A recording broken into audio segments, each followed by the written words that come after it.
This oral history project is for Balboa Island Museum and Historical Society. We are here on February 10th, 2014 with Alice Deer, and we have a set of following questions. The first one would be, please tell me why Balboa Island holds such a special place in your heart. Because I have lived here for so long, came here on my honeymoon, at the end of my honeymoon, and have never left, and I've lived in the same house for 60 years. It's fascinating. The people, the community activity, being near the water, and just the whole atmosphere here.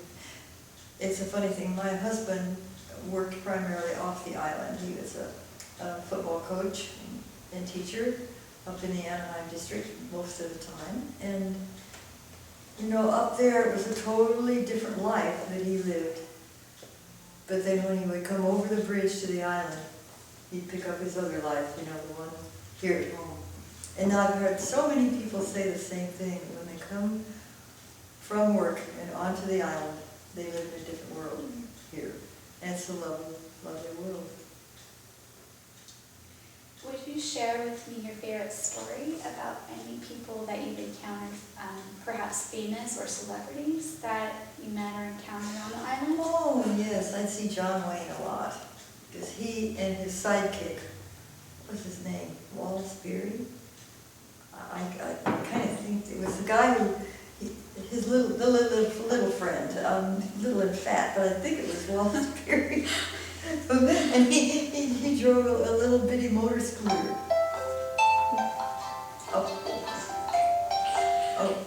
We can edit.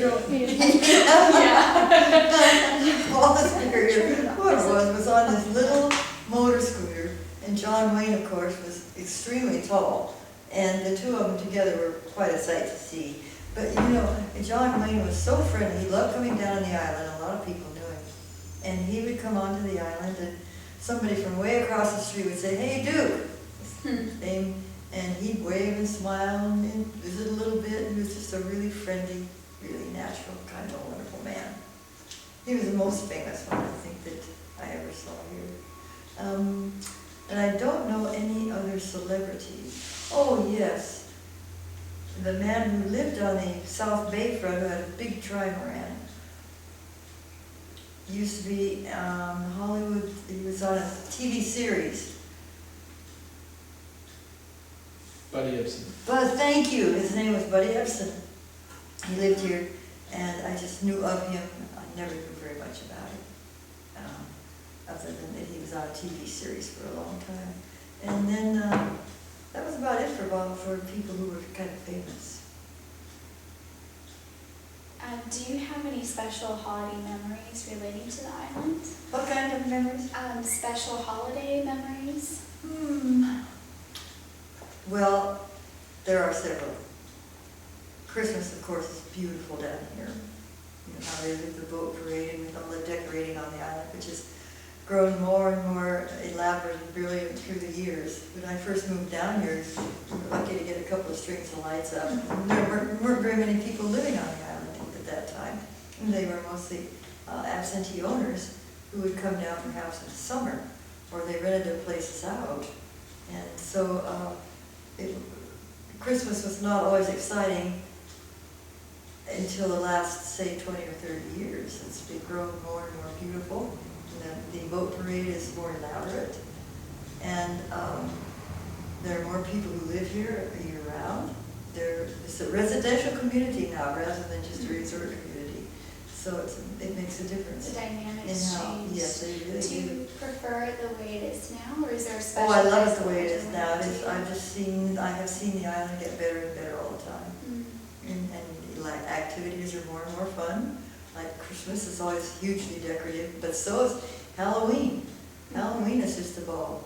And people come from all over the place to celebrate Halloween night down here.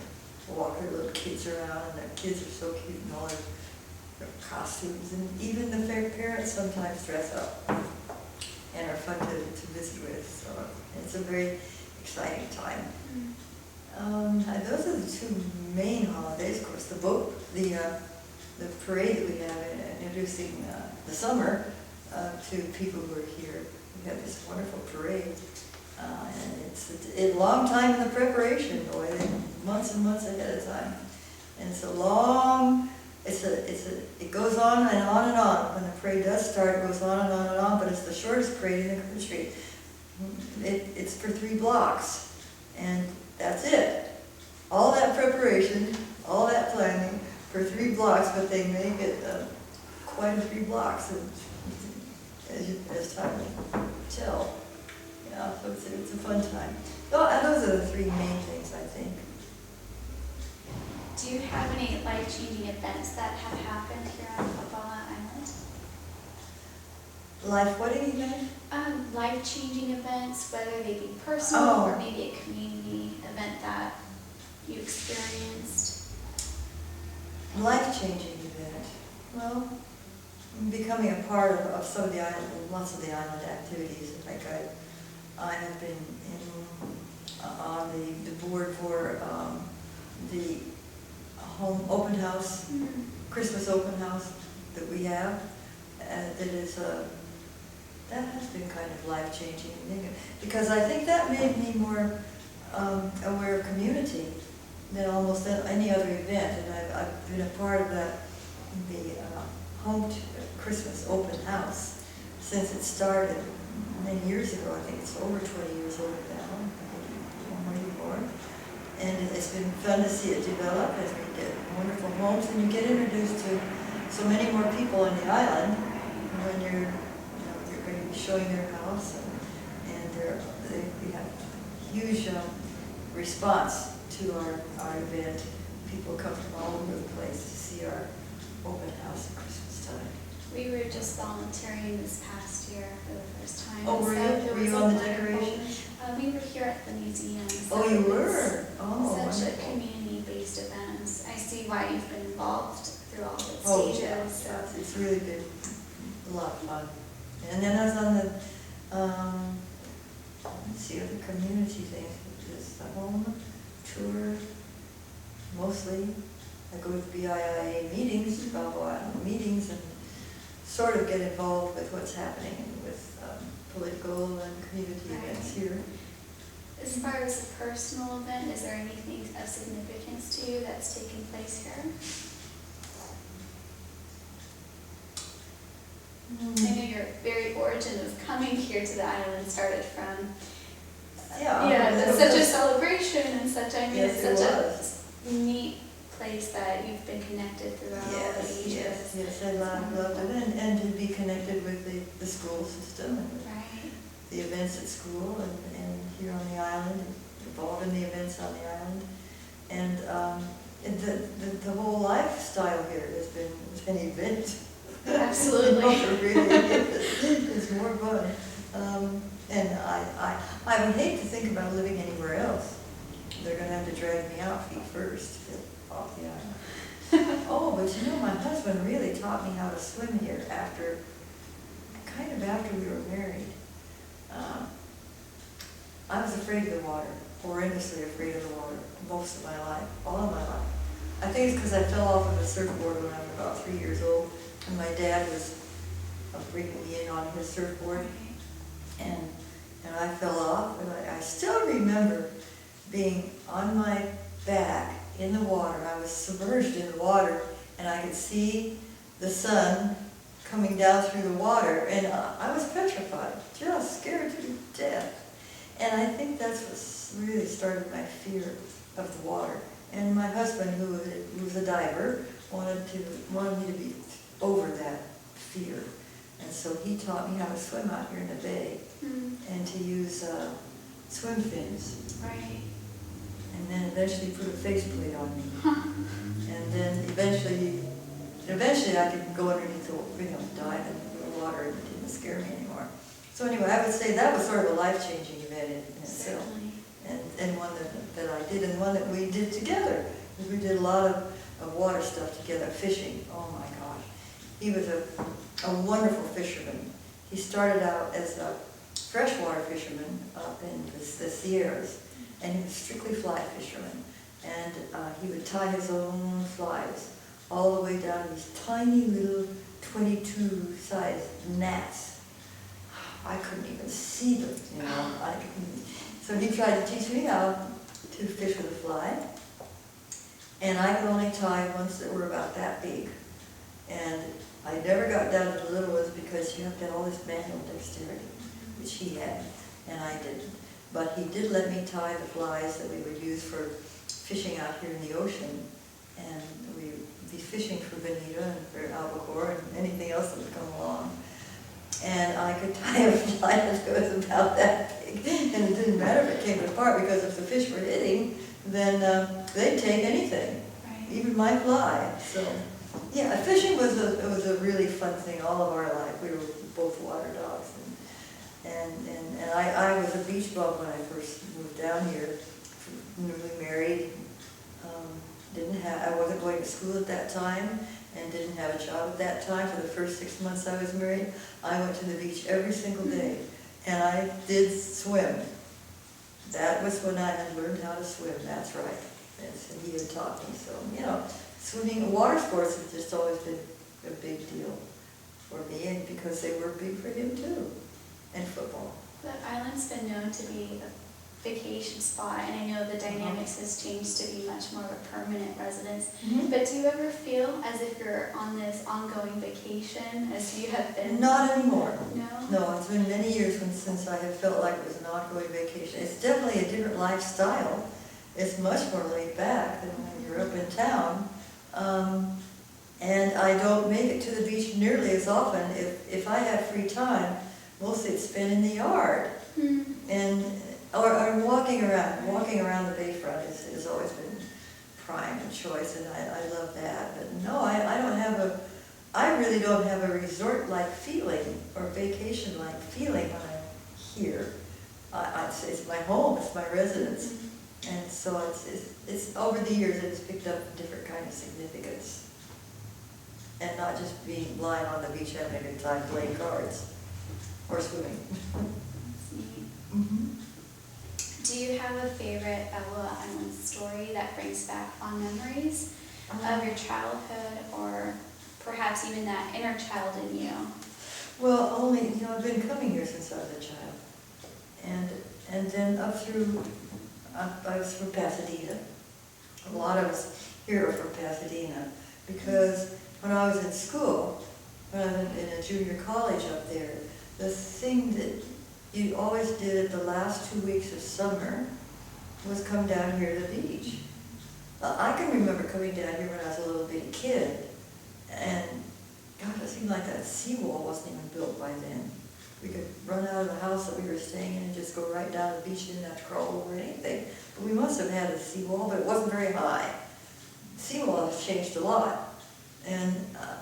But my really fondest, craziest memories is when we would come down here as teenagers, late teenagers, you know, 17, 18 years old, come down here and spend 2 weeks at the beach, the last 2 weeks of summer before you had to go back to school. And, you know, it was a fun time, really kickback time, and didn't have to do anything except play and have a good time, go to the beach, get tan. Always got too tan.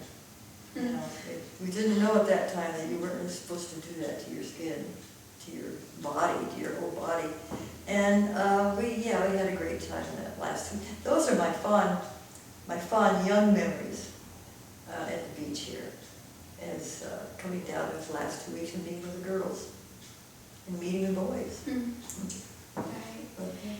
So there's a lot of movement, you said, from Pasadena to here. Oh, Is that yeah. you still see that Yes, community yes, that stayed throughout the years? There's still lots of people who come down here who own homes, and maybe they have this as a second home, or they have moved down here permanently, which we did. And there's still very much of a Pasadena type of influence here. Yeah. It's fascinating. Okay. Do you have a favorite story about a business on Marine Avenue, or even a business that might not even exist today? That might not, oh yeah. There was the Balboa Beach Company. And right next door was the hardware store. It was called a hardware store. Greatest hardware store in the world. People would just go down there just to look at all the stuff that was in that hardware store. And he had owned it for a long time. It was a family-owned business for many, many. We have lots of a collection of the Caldwell family right here in our archives. And Al Caldwell was the one who ran the hardware store. Yeah. And then right next door was the Balboa Beach Company. And they had the greatest sweatshirt. If you lived out here or was down here very much, you had to have one of those sweatshirts that they had. And I still have mine. It's like new. Yeah, I've worn it a jillion times. It's like iron. Has a great big. I should have brought it down. It has here. Has a. Oh gosh, that's going to become a part of the archives. You should. That would be fascinating. Would you describe it to us? And there's a little insignia on the front of it that says Balboa Beach Company. And then on the back is a great big one. And every time I wear it, somebody will say, "Hey, that's a real relic. Where did you get that?" You know, and I say, "I got it when the Balboa Beach Company was still going strong." Right. And yeah, but you had to have one of those sweatshirts. They had T-shirts too, but boy, if you had a sweatshirt. And white, they're white, and then the red, white, and blue really, the white background, and the insignia is red and blue with some white in it. And it's a big round thing. A little one here, and on the back, it's a big round thing. Balboa Beach Company. It's lovely. I should have brought it. We'll have to. But take a that's the only picture relic of I have. those Yeah, yeah. And then include it. Sure. I could, when I go home today, I could bring it back down, because I think you're having more interviews today. Right, we are. Mm-hmm. Well, that completes a set of preset questions. Is there anything else that you'd like to add Mm. to this interview? Oh, if I had time to really think about it, probably lots of things, because there are just ever so many memories down here. Everybody is really so nice. We hardly ever have anybody that we have problems with. That's wonderful. The fact that there are so many more people who live here on a permanent basis, they've made this their home rather than where they just spend a couple of weeks. I remember when we first moved down here, maybe the first 10 or 12 years, it was during the big drug years. And kids would come down here unsupervised. Maybe they're 14 or 15 years old. Maybe their older relatives or brothers or sisters rented a place down here for Easter week. Easter week was always a big thing, but in those druggy years, it was really tough. Because those kids were just going crazy, and they were really hard to handle. But we don't have that anymore, and I think it's because so many more people live here permanently that it just doesn't happen. Kids don't get away with that kind of thing anymore. Used to, they just ran ragged. I can remember one time when, I think it was I won't name the school that it was, but the whole football team came down. And they were just like a Roman regiment. They came down the middle of the street and just cruised down the street and yelling some kind of a chant. I have no idea what it was. But if anybody was out and they didn't want to be stampeded by that bunch, you ran for your house. And I can remember all of us going, we were having sort of our own little party outside the house, and we saw this phalanx coming down the street, going, and they're big guys. They were somebody's football team. And they came down, and when we broke up and we went into our houses because we didn't want to get mixed up in that. It could be kind of touchy down here during those days when the kids were drinking and causing problems. Now, because it's a residential community, you can't get away with that anymore. So it's a very pleasant place no matter when. Right. Yeah, it's just a lovely, lovely place. I can't describe it any other way. It's not staid or stodgy by any means, but it's very decent and I enjoy it so much. Well, thank you very much for sharing your brief history of your encounter with the island and just these personal stories. We're really fortunate to have you here and share that. Well, give me a little time, I can tell you a whole lot more. I have time to think about it, you know. Right. But thank you. Thank you very much. Good luck with your project. Thank you.